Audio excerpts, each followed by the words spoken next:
वैसे तो मैंने सुना ही है कई बार, लेकिन एक दो लोग मुझसे अभी भी पूछ रहे, बोले आपको लाल जी कैसे प्राप्त भय। यहीं गिरिराज जी की तलेटी में दंडवती परिक्रमा कर रहे, तो जो गोवर्धनवासी सांवरे पद है ये नाना जी ने मुझको प्रदान किया। तो जब नाना जी ने ये पद मोकू दियो तो मुझसे एक बात बोली उनने कि लाला, श्री चतुर्भुज दास जी जब विरह आतुर होकर के इस पद का गान कर रहे थे तो ठाकुर जी इतने प्रसन्न है गए, और प्रसन्न है करके चतुर्भुज दास को हृदय से लगा लियो, और चतुर्भुज दास से बोले, हे चतुर्भुज दास, अब मैं तोय छोड़ के कहीं ना जाऊंगा, निरंतर तेरे पास ही रहूंगा, लेकिन मैं तुमसे इतना प्रसन्न हूं कि मैं तेरे या पद को वरदान दे रहा हूं, जो या पद को नित्य गावेगो मैं वाकू भी प्राप्त है जाऊंगा। ये नाना जी ने मुझको बताई, बोले लाला या पद को वरदान है कि याकू जो नित्य गावेगो वा के पास ठाकुर जी अपने आप आ जाएंगे। तब तो हमने बालकपन में ऐसी सोची कि नाना जी बोल गए, ठीक है जो होगी सो देखेंगे। लेकिन भैया जब गिरिराज जी की परिक्रमा लग रही, नाना जी तो लीला में प्रवेश कर गए ठाकुर जी में, यहां गिरिराज जी की परिक्रमा चल रही, और जब परिक्रमा चलती रोज पद तो बहुत सारे गाते, लेकिन याकू जरूर गाते, गोवर्धन वासी सांवरे गोवर्धन को हियरा तपे ये के जीवन प्राण गोवर्धन वासी सांवरे गोवर्धन वासी। और बाबा ये भाव कहते कहते मन में आई कि हे लाल जी, आप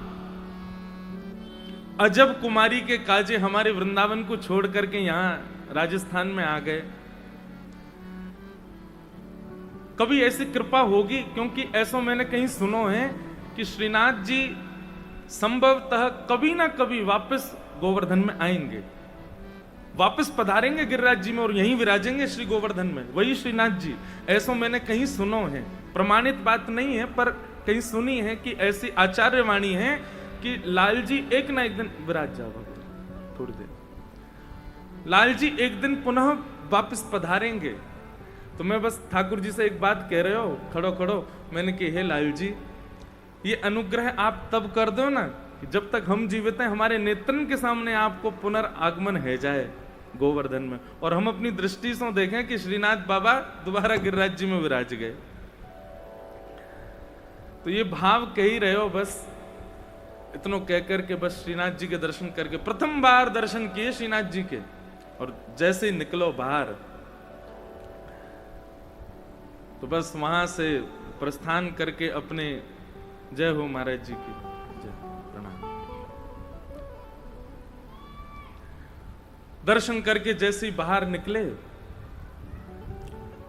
तो जो दुकानें हैं वहां जहां श्रृंगार प्राप्त होता है ठाकुर जी का, वहीं कहीं कथा चल रही, हमारी प्रथम कथा द्वारिका की, कोई सुन रहे हो बैठ के। मन में बात आई कि भैया ये कौन, कहां से कथा सुनाई दे रही है, कौन सुनना है। सुनते सुनते जैसे ही गए तो एक दुकान पर पहुंचे, वहां ठाकुर जी के स्वरूप बनाए जा रहे, सुंदर बड़े छोटे ठाकुर जी के सुंदर सुंदर स्वरूप, मूर्तिकार की दुकान। मैं जैसे ही वहां सामने जाके खड़ा हुआ तो वो, उनको हम मामा जी बोले, हमारे लाला के मामा जी हैं, तो मामा जी बोले अरे जय जय, आप पधारे, आपकी कथा ही सुन रहे हो मैं, अरे विराजो, बड़े प्रसन्न है गए, बैठाए हो। बोले एक वस्तु आपकी मेरे पास है, और आपको 2019 की बात है ये, और प्रथम कथा वही 2015 में। तो बोले इतने वर्षों से एक वस्तु आपकी प्रतीक्षा कर रही है 2015 से। मैंने कौन सी वस्तु?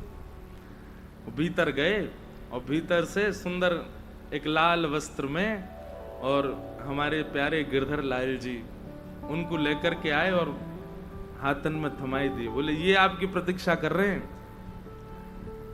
मैंने कि ये कहाँ है? बोले आप खोल के देखो। खोल के देखे तो प्यारे गिरधर लाल जी विराज रहे हैं। उनने कही बोले कि इनमें एक अद्भुतता है। मैंने कहा, बोले मोकू स्वरूप सिद्ध करने में महीना लग जाए, 1.5 महीना लग जाए और अधिक समय भी लग जाए इतने छोटे ठाकुर जी स्वरूप बनावे में, पर ये जो ठाकुर जी हैं, ये आपकी प्रथम कथा श्री द्वारिकाधीश की प्रथम दिना मैंने बनावे शुरू किए और 8वें दिना ये ठाकुर जी सिद्ध है गए। तो पहली बार 8 दिना में ठाकुर जी सिद्ध भय, और वो भी इतने सुंदर नेत्र, इतने सुंदर मुस्कान, ऐसे सुंदर ठाकुर जी के स्वरूप। मैंने मन में विचार किया, ये ठाकुर जी तो इन व्यास जी के पास ही जाएंगे, ये तो इन्हीं के ही लाल जी हैं। अब मुझे तो भरोसा ही ना होवे, वो जो जो बात कहे मैं तो भाव में आता जाऊं। मैंने कि भैया मुंह पे श्रृंगार वंगार कछू ना आवे। बोले नहीं, अब ये सिखा देंगे, इनको ले जाओ आप। और तब उसी पद की कृपा से श्री गिरधर लाल जी दास के पास पधारे और दंडवती जद्दीपुरा पे ही रुकी। भाई ठाकुर जी आ गए, ठाकुर जी की सेवा प्रारंभ हुई, फिर होली पे ठाकुर जी ने पूरी दंडवती पूर्ण कराई। श्यामा प्यार ठाकुर जी कितना अनुग्रह करके आए। मैं इसीलिए बहुत जोर देता हूं इस बात पर कि रसिक जनों की वाणी को नित्य गाना प्रारंभ कीजिए। उस वाणी से ठाकुर जी प्रसन्न होते हैं। रसिकाचार्यों की वाणी से ना जाने कब कहां कृपा ठाकुर जी कर दें।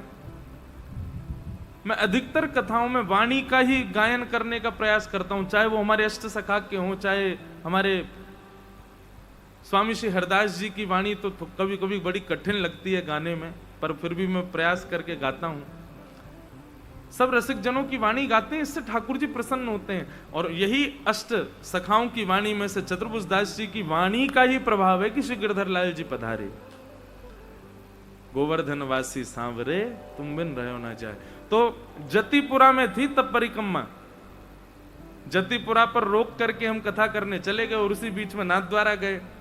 नाथद्वारा से ठाकुर जी आए साथ में, और फिर ठाकुर जी के सहित आधी परिक्रमा पूरी करी, जो परिक्रमा रह गई जतिपुरा से राधा कुंड तक। मानो ऐसा लग रहा हो कि ठाकुर जी ही आए हैं कि चल अब तेरी परिक्रमा अधूरी रहेगी, मैं करवाए दूंगा तू। तो ऐसे लाल जी तब से विराज रहे हैं। नहीं तो हम तो रामानु संप्रदाय के, हमारे यहाँ तो ठाकुर जी के चतुर्भुज रूप की उपासना है। हमारे यहाँ के जितने भी दिव्य देश हैं, हमारे जितने भी इष्ट हैं, वे सब भी दक्षिण भारत में ही हमारे सारे स्थान हैं। परंतु पुष्टि मार्ग के ठाकुर जी आकर के सेवा स्वीकार कर रहे हैं। और वो श्रीनाथ जी, वो श्री गिरधर लाल जी सदा गिरिराज जी में ही रहते हैं। या हमारे मेरो भी मन गिरिराज जी में ही ज्यादा लगे, श्री गोवर्धन नाथ जी के चरणन में ही ज्यादा लगे। तो ऐसे ठाकुर जी के परम आनंद के लिए गिरिराज जी में ही शायद जो विश्राम कथा होगी ना, वो गिरिराज जी में ही होगी, ऐसा लगे। यहीं पर ही ठाकुर जी को सुनाते सुनाते बस प्रस्थान करेंगे, क्योंकि इन्हीं कुंजन में ही वास चाहिए। गिरिराज जी में बड़ी सुंदर सुंदर कुंज हैं, बड़ी सुंदर सुंदर गुफा हैं। गर्ग संहिता में वर्णन है ठाकुर जी के सुंदर लीला विलास को। अब तो अदृश्य मात्र हो गई, कई भूमिगत हो गई, दिखती नहीं, दर्शन नहीं होता उनका। पर इन्हीं कुंजन में ठाकुर जी विराजमान रहे हैं, इन्हीं सुंदर गिरी कंदरान में ही ठाकुर जी रहे। युग युग अविचल राखिए यह सुख शैल निवास, श्री गोवर्धन रूप पे बलि जाए चतुर्भुज दास। गोवर्धन वासी सांवरे तुम बिन रहो न जाए। ऐसे गिरिराज जी में कथा भई, खूब आनंद, खूब सुख भयो।